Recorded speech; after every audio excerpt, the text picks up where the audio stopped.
ఈ దినమున ప్రభు నీతో సెలవిస్తున్న మాట. Praise the Lord. దేవునికి స్తోత్రం. హల్లెలూయా. మన ప్రభువును ప్రియరక్షకుడైన యేసుక్రీస్తు వారి అతి శ్రేష్టమైన నామంలో మీ అందరికీ నా యొక్క హృదయపూర్వక వందనములు. నేస్తమా, అందరూ బాగున్నారు కదా? చాలామంది ఈ లోకంలో చాలామంది దేవునికి ఇష్టలంగా ఉన్నాము, దేవునికి ప్రీతికరంగా ఉన్నాము, మేము ప్రార్థన చేసుకుంటున్నాము అని చెప్పేసి అనుకుంటూ ఉంటారు. నేస్తమా, మీకే ఈ వాక్యం. నిజంగా ఈ వాక్యంలో ఈ మాటలు మీలో ఉన్నాయని అనుకోవడం కాదు, కానీ ఉన్నాయేమో ఒకసారి గ్రహించి ఒకవేళ ఉంటే తీసివేసుకోవాలి. ఏంటో తెలుసా? కులం. చాలామంది అది పెద్ద కులమా చిన్న కులమా, చాలామంది ఏమనుకుంటారో తెలుసా? కులం గురించి ఆలోచిస్తూ ఉంటారు.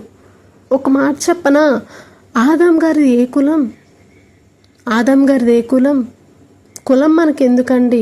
ఈ కులపిచ్చి చాలామంది సేవకుల్లోనూ విశ్వాసుల్లోనూ పనిచేయడం వల్ల దేవుని యొక్క సంఘము పాడైపోతూ ఉంటుంది. అది ఎలా అంటే, వివాహ విషయంలో కులం తప్పనిసరి. సంఘంలో ఎవరైనా పరిచయం చేసుకునేటప్పుడు పరిచయం చేసుకునే విషయంలో కూడా వారితో సహవాసం చేస్తే ఆ విషయంలో కూడా తమ కులమా కాదా అని ఆలోచించేవారు చాలామంది ఉంటారు. మరికొంతమంది ఏం చేస్తారంటే, విశ్వాసులైతే వారు వెళ్తున్న సంఘ కాపరి వారి కులానికి చెందిన వారైతే ఆ సేవకుడు ఎలా ఉన్నా, వారి పిల్లలు ఎలా ఉన్నా, ఎటువంటి బోధ చేసినా ఎవ్వరూ అడగరు. సంఘం విషయంలో ఆ సేవకుడి పరిస్థితి కూడా అంతే ఉంటుంది. దీనంతటికీ కారణం ఏంటో తెలుసా? కులం. వాక్యాన్ని పక్కన పెట్టేసి లోకాన్ని అనుసరిస్తున్న వారు కులాన్ని గురించి ఆలోచిస్తూ ఉంటారు. నిస్తమా, కులం అనుకుంటాం, కానీ ఎవరైనా కానీ సరే ఒకటే. ప్రభువైన యేసుక్రీస్తు వారు మగవారిని ఒకలాగా, ఆడవాళ్ళని ఒకలాగా, ఆ కులాన్ని ఒకలాగా, ఈ కులాన్ని ఒకలాగా అని చెప్పేసి ఎప్పుడూ ఆలోచించలేదు. కులము లేకపోతే మతము లేకపోతే ఇంకా వగైరా ఏదైనా కానీ సరే, ఈ లోకంలోనికి వచ్చిన మనము సృజించుకున్న మాటలు, మనం పెట్టుకున్న పేర్లు, కానీ దేవునికి అవి పని లేదు. అసలు దేవునికి అవి అవసరమే లేదు. నేస్తమా, నిజంగా ఒక మాట చెప్పనా? మనది చిన్న కులమైనా, మనది పెద్ద కులమైనా, మనము పేదవారమైనా, ధనికులమైనా, లేకపోతే ఎటువంటి వారమైనా మనలో యథార్థత, నీతి, నిజాయితీ, ధర్మ కార్యాలు, నీతి కార్యాలు చేసే వారమైతే ప్రభువుకి మనము ఇష్టలంగా మార్చబడతాం. నేస్తమా, నువ్వు పేదదానివను లేకపోతే తక్కువ కులవను, అయ్యో నన్ను అందరూ ఇలా చూస్తున్నారు, అయ్యో నన్ను అందరూ ఇలా వెలివేస్తున్నారు, నన్ను అందరూ మాటలతో బాధ పెడుతున్నారని నువ్వు బాధపడుతున్నావేమో. కులం విషయంలో నన్ను ఇలా అంటున్నారు, నేను ప్రార్థనకు వెళ్ళలేకపోతున్నాను, లేకపోతే నేను మనశ్శాంతిగా ఏది చెయ్యలేకపోతున్నాను, స్వతంత్రంగా ఏది చెయ్యలేకపోతున్నాను, నన్ను ఇలా అంటున్నారని నువ్వు ఏడుస్తూ కృంగిపోతూ ఉంటున్నావేమో. నేస్తమా, ప్రభువైన యేసుక్రీస్తు వారు నీతోనే మాట్లాడుతున్నారు.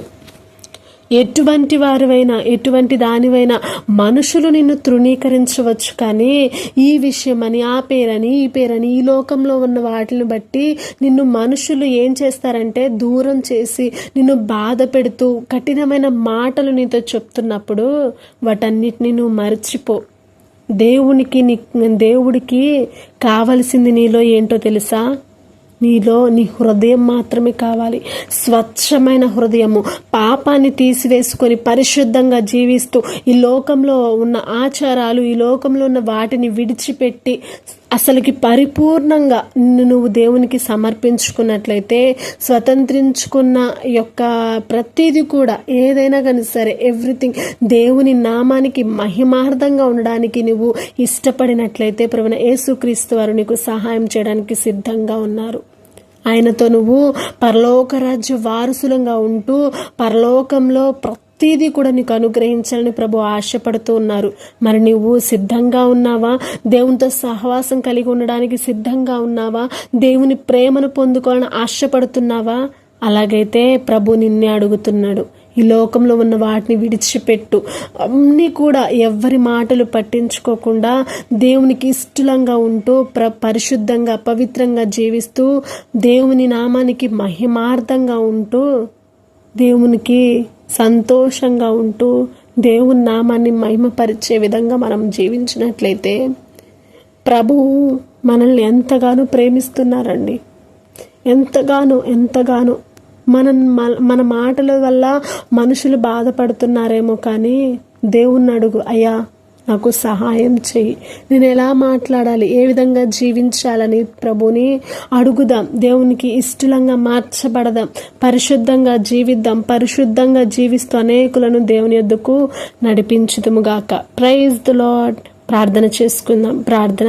సకల ఆశీర్వాదాలకు కారణభూతుడైన మా ప్రియ పరలోకపు తండ్రి, నీ నామమునకు వందనములు ప్రభువా. మమ్మలను దీవించండి, ఆశీర్వదించండి అయ్యా. మేము పరిశుద్ధంగా జీవిస్తూ ఈ లోక ఆచారాలను మేము పక్కన పెట్టేసి వాక్యానుసారంగా జీవించే బిడ్డలముగా మేము జీవిస్తూ వాక్యాన్ని మేము పక్కన పెడుతున్నామేమో, కానీ వాక్యం ప్రకారం జీవించే మనుషులంగా మమ్మల్ని మార్చమని, మమ్మల్ని పరిశుద్ధంగా పవిత్రంగా జీవించడానికి సహాయం చేస్తారని నమ్మచ్చు.